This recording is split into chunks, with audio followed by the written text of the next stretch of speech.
Hey everyone, what's going on? It's Scott here from CanGeek Games and Collectibles, welcoming you back to our YouTube channel.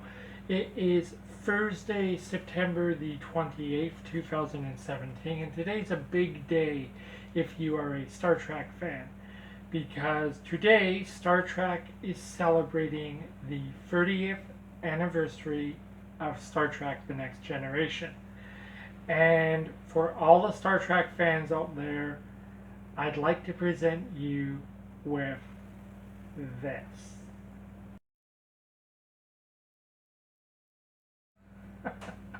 So I hope that meme brought a bit of a smile to your face.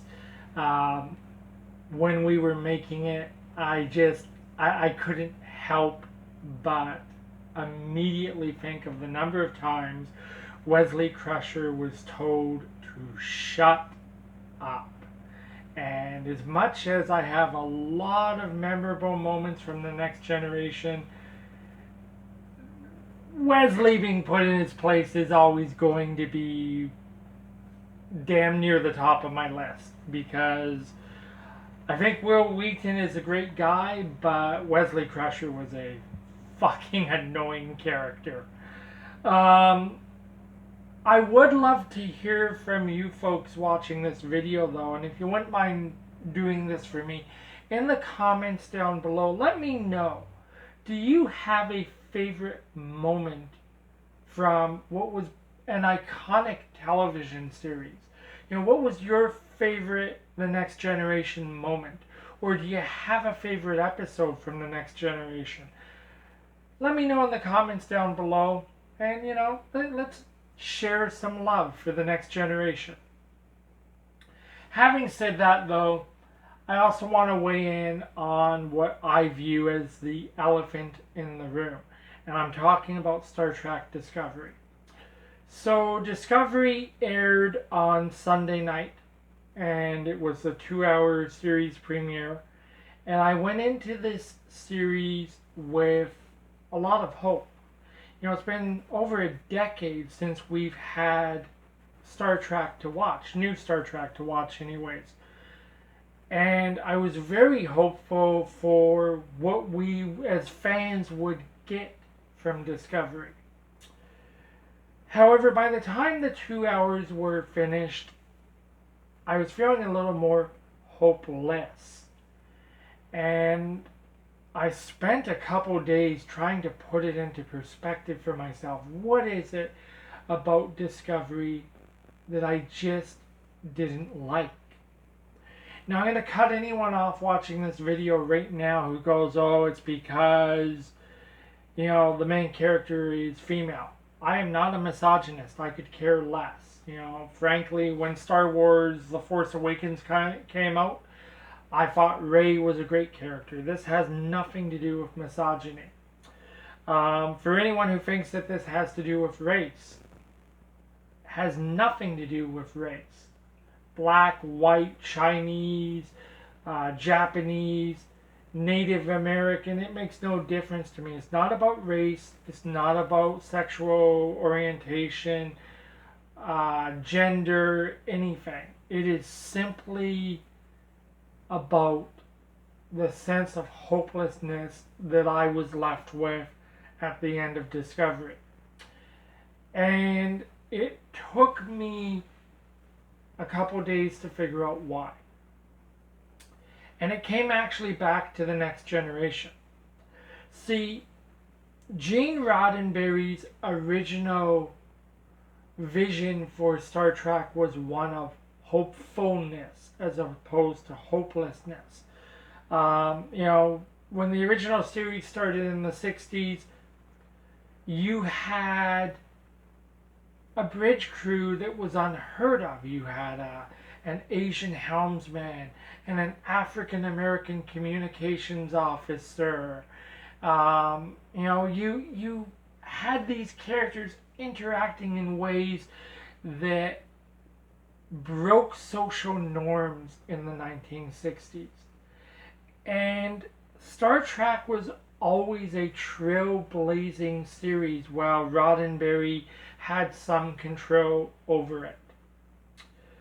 The Next Generation, again, felt like a very hopeful series, in my opinion.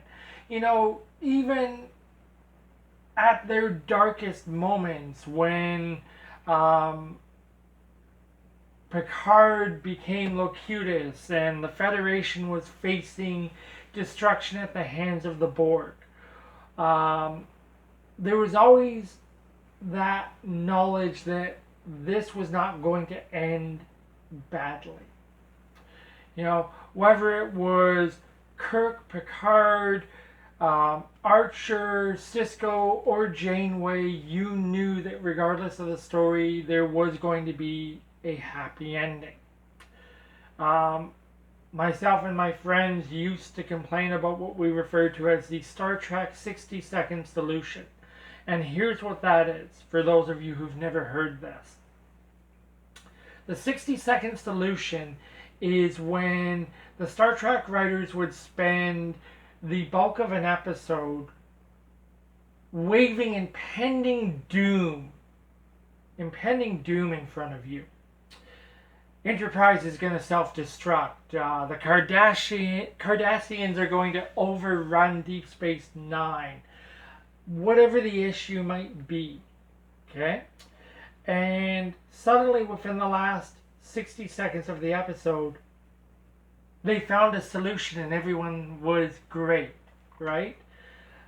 And we used to complain about that. But now, thinking back on it, that wasn't necessarily such a bad thing, because this was my single biggest complaint about Discovery on Sunday night. The series felt dark.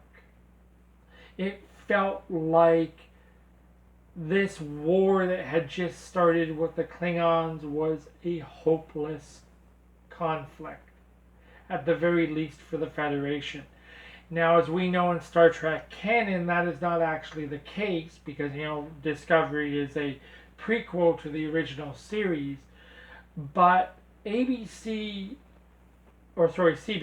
I've been doing that all week too, I've been confusing the two, but CBS has definitely created a much darker and foreboding Star Trek series than we are used to as fans. And I'm trying to decide how I feel about this as a fan. So I'm going to give Discovery a chance over the next few weeks before I completely write it off. My fingers are crossed here that this gets better, that it doesn't get darker and more, foreboding, more pending doom on the horizon. Because that's not the Star Trek I was prepared to sit down and watch. And if that is the direction that CBS All Access is taking Discovery in, this is one fan who is actually going to cash out and go and watch something else. I've got my fair share of dark television series that I've watched over the years. Actually, you know what? This is perfect. Discovery kind of reminds me of the reboot of BSG, just from the first 2-hour episode. So, if I want to watch Battlestar Galactica, I will break out the BSG DVDs and, watch BSG. I want to watch Star Trek because Star Trek provides hope to its fans. And that's where I stand on Discovery. So let me know if you agree with me on this one. Do you think I'm wrong? Do you think that this is going to get better?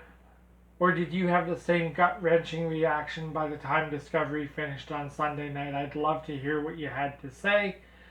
Beyond that, happy 30th anniversary to Star Trek The Next Generation. Thank you for being an incredibly larger part of my childhood than I originally realized. And it might be nice, although highly unrealistic, if we could maybe get one more Next Generation movie. At least that's what this fan would want. That's it, folks. Thanks very much for watching us here on the CanGeek YouTube channel. and we'll talk again soon. Have an amazing day, and ciao for now.